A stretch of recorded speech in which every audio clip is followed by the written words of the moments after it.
Well, speaking of committing to the bit, that's a real transition to Calamari Wrestler, I think. Hey, Those transitions, huh?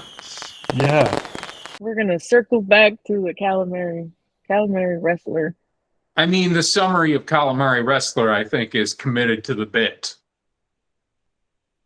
Absolutely. Because it's about a squid doing wrestling, and, it's a guy in a cheap squid suit. But they keep it up the whole hour and a half, for better or worse.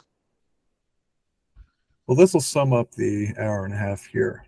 A championship wrestling match pits Koji Taguchi against Crush Volcano, the latter no match to Koji's signature move, the Torture Ring Strangler.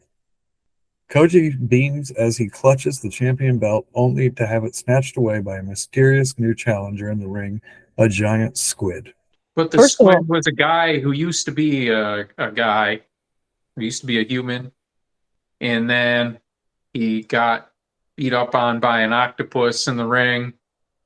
No, he defeated the octopus, but the octopus really was beating his ass at first, and then the octopus, they all turned back into their human selves at some point, and the octopus had been his dad, and then the squid was the guy who had a relationship with the lady.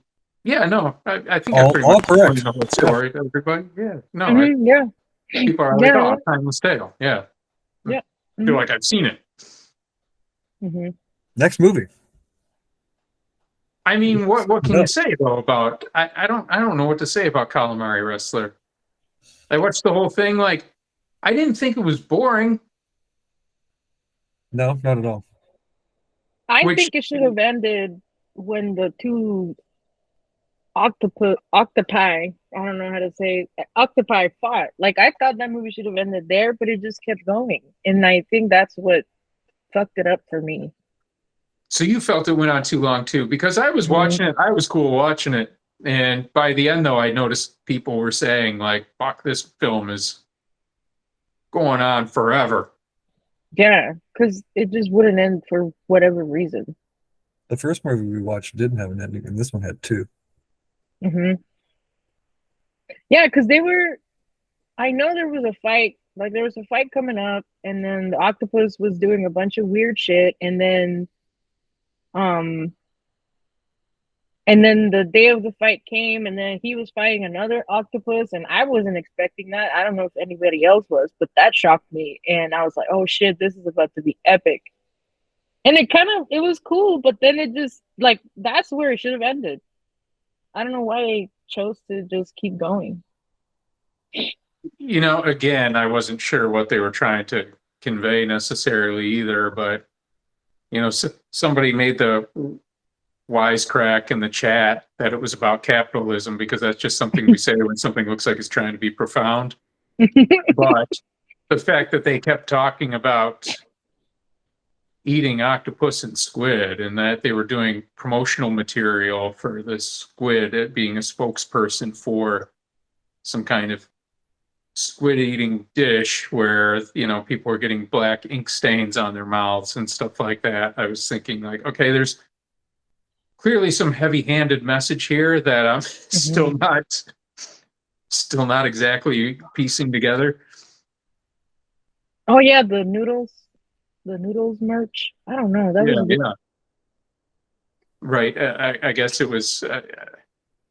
I'm sure it had something to do with the exploitation of, maybe not just professional wrestling, but. Well, the film was actually reviewed apparently by the New York Times, and Jeanette Katsui had this to say of it. The film is a goofy and bizarre, yet surprisingly coherent, with a good-natured charm. Katsui commented on the themes of the film, noting a convincing parallel between the anxieties of post-World War II Japan and what the film calls the utter chaos of the country today. All right. I didn't get that from the movie necessarily. Well, that doesn't elaborate anything I saw in the movie. It's some general kind of, fuck those reviews. Those That's pretentious Manhattanite shit. Like, that's fucking Harper's Magazine type level bullshit. What does that even mean? How does that correlate to any scene we saw in the film? Even in a generalized sense, they got to give us some correlation to events in the film that justify that interpretation.